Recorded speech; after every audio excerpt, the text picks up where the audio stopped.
নমস্কার বন্ধুগণ, বাবাজি স্পিক্স চ্যানেলে সকলকে স্বাগত। তো বন্ধুগণ, আপনারা সবাই জানেন 2026-এ যে টি-20 বিশ্বকাপ হবে তার কিন্তু 15 জনের দল বিসিসিআই কিন্তু অ্যানাউন্স করে দিয়েছে। অর্থাৎ 15 জনের যে স্কোয়াড, যেটা শ্রীলঙ্কা এবং ইন্ডিয়ান হবে 2026-এ টি-20 ওয়ার্ল্ড কাপ, তার 15 জনের দলে কারা কারা জায়গা পেল সেইগুলো চলুন বন্ধুগণ একটু দেখে নিই এবং তারপর মেন আলোচনায় আসবো। তো প্রথমেই যে 15 জনের স্কোয়াডে এখানে কিন্তু ক্যাপ্টেন সূর্যকুমার যাদব, তিনি আমাদের টি-20 এখন টি-20 টিমের ক্যাপ্টেন। তো তিনি অবশ্যই আছেন, তাকে ক্যাপ্টেন হিসেবেই রাখা হয়েছে। তো সূর্যকুমার যাদব ক্যাপ্টেন। আগে যে মানে 4টে দলে ব্যাটসম্যান আছে, পিওর ব্যাটসম্যান, তাদের নামগুলো বলে নিই। সূর্যকুমার যাদব, তিলক বর্মা, রিঙ্কু সিং এবং অভিষেক শর্মা, এই 4টে হচ্ছে পিওর ব্যাটসম্যান। এবার আসি, উইকেট কিপার আছে কিন্তু এই টিমে 2জন, তার মধ্যে একজন হচ্ছে সঞ্জু স্যামসন এবং দ্বিতীয়জন, এটা কিন্তু মানে আনএক্সপেক্টেড, এটা হঠাৎ করেই কিন্তু লাস্ট টাইম ইনক্লুশন হয়েছে টি-20 ওয়ার্ল্ড কাপের স্কোয়াডে, সেটা হচ্ছে ঈশান কিষান।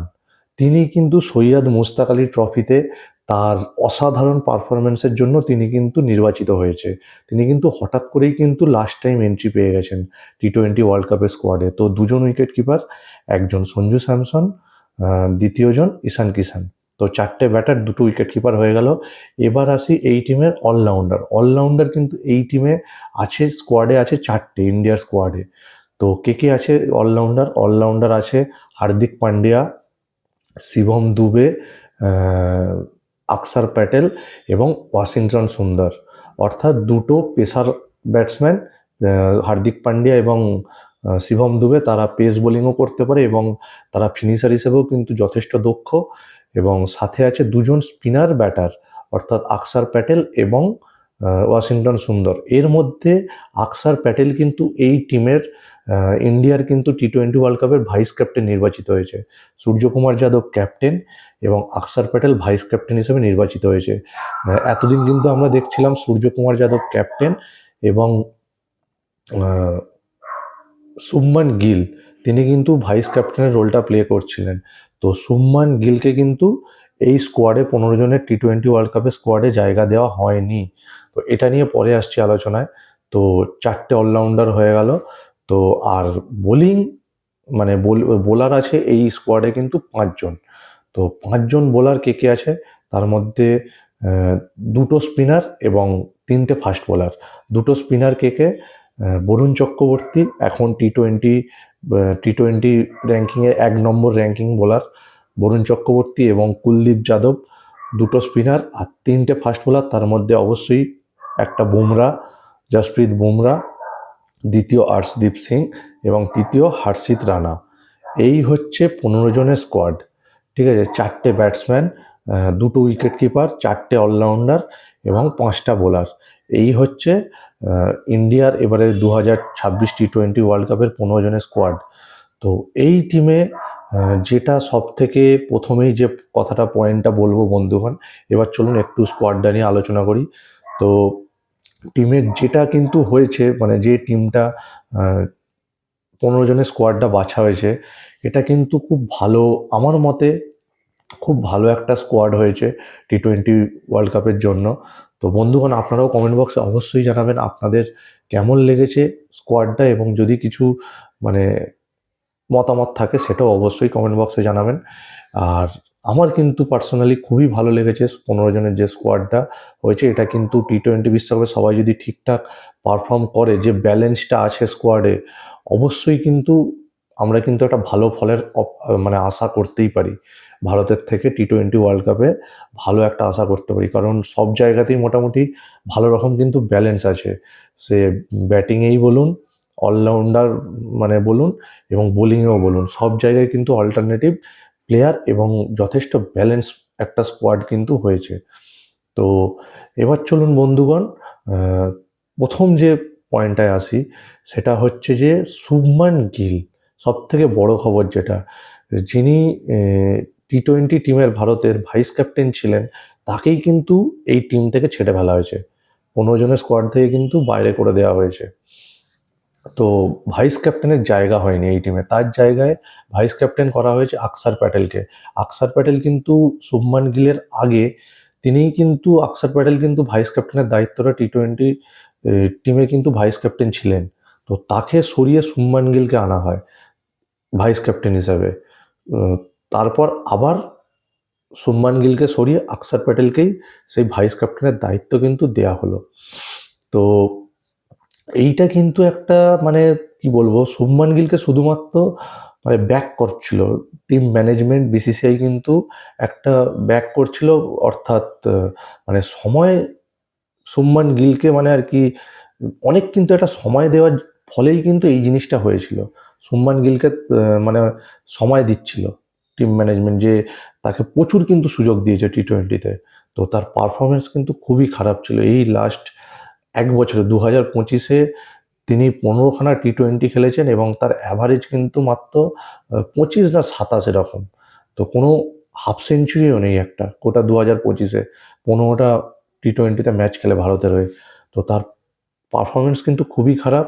যাই হোক, পরে হলেও মানে ধীরে হলেও চোখটা যে খুলেছে সিলেক্টর বা টিম ম্যানেজমেন্টের, সেটার জন্য অসংখ্য ধন্যবাদ, যে শুভমান গিলকে সরিয়ে দিয়ে আকসার প্যাটেলকে আবার দায়িত্বটা দেওয়া হয়েছে। মানে আকসার প্যাটেলকে তো রীতিমতো গায়েব করে দেওয়া হয়েছিল। মানে হঠাৎ করে অস্ট্রেলিয়ায় তিনি ভাইস ক্যাপ্টেন ছিলেন, এত সুন্দর পারফরমেন্স তার ছিল।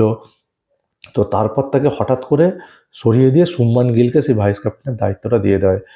কেননা শুধুমাত্র শুভমান গিলকে ব্যাক করা হচ্ছিল, যে সময় দেওয়া হচ্ছিল, যে তিনি ওপেনিং স্লটটা দেওয়া হয়েছিল। তো এই বন্ধুগণ, এবার আপনাদের সাথে যেটা আলোচনা করি যে সরি, একটা প্লেয়ারকে ব্যাক করতে গিয়ে শুভমান গিলকে কতগুলো প্লেয়ারের মানে লাইফ আর কি নষ্ট হলো এই টি-20তে, সেইটা একবার আপনাদের দেখাই। আমার যেটা চোখে লেগেছে জিনিসগুলো আপনাদের ধরিয়ে দিই, আপনারাও পরে কমেন্ট বক্সে অবশ্যই জানাবেন। তো শুভমান গিলকে প্রথম যখন টি-20 টিমে নিয়ে আসা হলো, তিনি কিন্তু 2024-এ গত টি-20 টিমের সদস্য ছিলেন না। তো সেখানে কিন্তু ছিল ইয়শস্বী জয়সওয়াল। জয়সওয়াল কিন্তু পুরো মুছে গেল, 24-এর স্কোয়াডে ছিল। রাতারাতি শুভমান গিলকে ওপেনিং স্লটে নিয়ে আসার জন্য ও ইয়শস্বী জয়সওয়ালের জায়গাটা মানে শুভমান গিলকে দিয়ে দেওয়া হলো। ইয়শস্বী জয়সওয়ালকে পুরো মুছে দেওয়া হলো টি-20 থেকে। তো এক নম্বর ইয়শস্বী জয়সওয়ালের কেরিয়ার শেষ হয়ে গেল একটা প্লেয়ারকে সুযোগ করে দেওয়ার জন্য। এবার যেহেতু ওপেনিংয়ে শুভমান গিলকে ওপেনিংয়েই খেলাতে হবে, তো ওপেনিং ছাড়া তিনি কোথাও ব্যাট করতে পারবেন না। তো তাকে ওপেনিংয়ে দেওয়ার জন্য সঞ্জু স্যামসন সঞ্জু স্যামসন যিনি ওপেন করতেন অভিষেক শর্মার সাথে, তার জায়গাটাও চলে গেল, তাকে করে দেওয়া হলো নিচে 7-8 নম্বরে। তো তার পারফরমেন্সও পড়ে গেল। সঞ্জু স্যামসন তার কেরিয়ারটাও প্রায় ধ্বংসের দিকেই চলে যাচ্ছিল। যাই হোক, আবার সিলেক্টরদের চোখটা খুলে আবার সঞ্জু স্যামসনকে ওপেনিং স্লটে ফিরিয়ে আনা হয়েছে। আর এবং সঞ্জু স্যামসনের কিন্তু একটা ম্যাচ, যেটা দক্ষিণ আফ্রিকার সাথে, যেটা শুভমান গিল খেলতে পারলেন না, এবং সেই ম্যাচে সঞ্জু স্যামসন ওপেন করে যে রানটা করলো, সেটা কিন্তু গোটা সিরিজেও শুভমান গিল সেই রানটা করতে পারেনি। তো এই একটা ম্যাচই ভাগ্য বদলে দেয়। কথায় বলে একটা ম্যাচ ভাগ্য বদলে দেয়, সঞ্জু স্যামসনের ক্ষেত্রে সেইটাই হয়েছে। একটা ম্যাচ সঞ্জু স্যামসনের ভাগ্য বদলে দিয়ে চলে গেল। তো ইয়শস্বী জয়সওয়াল গেছেই আগে। এরপর সঞ্জু স্যামসন ওপেনিং স্লটটা হারিয়ে তাকে নিচে করে দেওয়া হলো শুভমান গিলকে ব্যাক করার জন্য। এরপর আহ, সঞ্জু স্যামসন যেহেতু সঞ্জু স্যাম এই ইয়শস্বী শুভমান গিলকে ওপেনিংয়ে জায়গা দেওয়া হলো। তো তিনি মানে একটা অ্যাঙ্কার লাগবে ইনিংসের মাঝখানে, যে যে ধরে খেলবে আর কি, একটুখানি টিম ইনিংসটা ধরে খেলবে। তো সেই জন্য জিতেশ শর্মাকে সুযোগ দেওয়া হলো মিডিল অর্ডারে। রিঙ্কু সিংকে বাদ দিয়ে দেওয়া হলো, যিনি নিয়মিত সদস্য ছিল টি-20 টিমের, ভারতের নিয়মিত সদস্য ছিল রিঙ্কু সিং। তাকে পুরো ছেঁটে দেওয়া হলো, কারণ রিঙ্কু সিং ফিনিশার এবং মাঝখানে একটা ধরে খেলার প্লেয়ার লাগবে। তো সেই জায়গায় সেই জন্য জিতেশ শর্মাকে নিয়ে আসা হলো, রিঙ্কু সিংকে বাদ দিয়ে দেওয়া হলো, কারণ শিবম দুবে, হার্দিক পান্ডিয়া এদের মতো ফিনিশার আছে টিমে, সেহেতু বাদ দিয়ে দেওয়া হলো রিঙ্কু সিংকে, জিতেশ শর্মাকে সুযোগ দেওয়া হলো।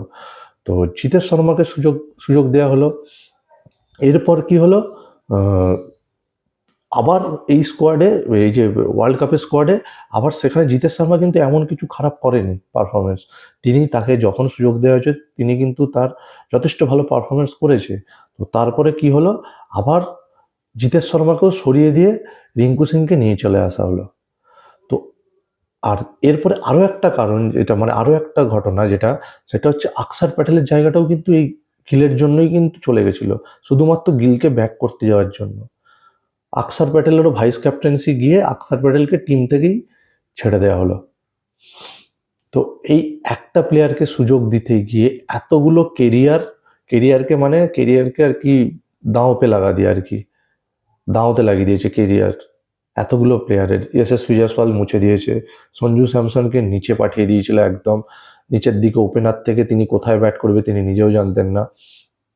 রিঙ্কু সিং টিম থেকে বেরিয়ে গেল কারণ জিতেশ শর্মাকে ঢোকাতে হলো মিডিল অর্ডারে। রিঙ্কু সিং বেরিয়ে গেল, আকসার প্যাটেল তার ভাইস ক্যাপ্টেন্সি চলে গিয়ে তিনিও টিম থেকে বেরিয়ে গেল। তো যাই হোক, একটা প্লেয়ারকে সুযোগ দিতে গিয়ে কতগুলো প্লেয়ারের কেরিয়ার চলে গেল আর কি। তো যাই হোক, সিলেক্টার মানে টিম সিলেকশন যে কমিটি আছে তাদের চোখ যে খুলেছে, যে দেরিতে হলেও যে খুলে গেছে, যে একটা প্লেয়ারকে সরিয়ে দিতে কিন্তু টিমটার ব্যালেন্সটাই কিন্তু আলাদা হয়ে গেছে। কারণ তার জন্য কিন্তু টি-20 আমার পার্সোনালি যেটা মনে হয়, গিলের জন্য কিন্তু পুরো ব্যালেন্সটা নষ্ট হতো এই টি-20 টিমটার। এবং তার পারফরমেন্স, সব থেকে বড় কথা তার পারফরমেন্স খুব খারাপ। টি-20তে লাস্ট এক বছরে তার পারফরমেন্স কিন্তু খুবই খারাপ, তারপরেও তাকে রীতিমতো সুযোগ দিয়ে গেছে, তাকে ভাইস ক্যাপ্টেন করিয়ে তাকে টানা সুযোগ দেওয়া হয়েছে। এই হচ্ছে আমার মনে হয়। এবং টিমের কিন্তু ব্যালেন্স কিন্তু এই গিল বাদ যাওয়ার পর কিন্তু যথেষ্ট ভালো ব্যালেন্স একটা কিন্তু টিমে হয়েছে। তো এরপরে আমি একটা ভিডিও আনবো, সেখানে আমি যে পসিবল 11 মানে টি-20 ওয়ার্ল্ড কাপে পসিবল 11 কি হতে পারে সেইটা নিয়ে একটা আলোচনা করব। আর তো টিমের ব্যালেন্স কিন্তু স্কোয়াডে যথেষ্ট ভালো, যেখানে মানে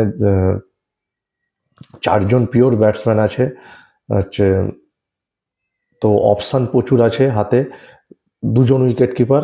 তো ঈশান কিষানের কথাটা ভুলে গেছি। ঈশান কিষান কিন্তু এবারে কিন্তু মোস্ট আনপ্রেডিক্টেবল চয়েস হয়েছে। ঈশান কিষান হঠাৎ করেই তিনি কিন্তু শেষ মুহূর্তে টিমের টি-20 ওয়ার্ল্ড কাপের স্কোয়াডে ঢুকে গেছেন। সৈয়দ মুশতাক আলী ট্রফিতে অসাধারণ পারফরমেন্স করে তিনি কিন্তু ঢুকে গেছেন। এবং রিঙ্কু সিং, তাকেও কিন্তু আবার ফিরিয়ে আনা হয়েছে। আরে ভাই, রিঙ্কু সিংকে যদি ফিরিয়েই আনতে হতো তাহলে বাদ কেন দিয়েছিলি লাস্ট 3 মাস? এই যে সাউথ আফ্রিকার সাথে যে টি-20 সিরিজটা হলো সেখানে খেলাতে পারতিস, সে তবু টিমের প্র্যাকটিসের মধ্যে থাকতো।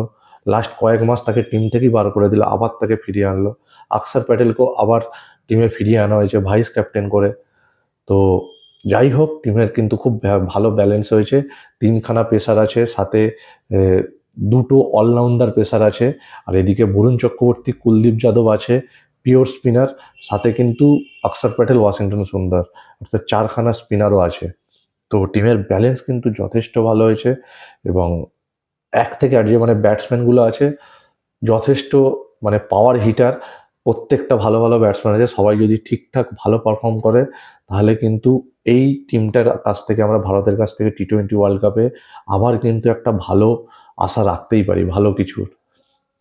এবং পেস অ্যাটাকেও, বোলিং অ্যাটাকেও ভালো। জসপ্রীত বুমরার সাথে আর্শদীপ সিং আছে।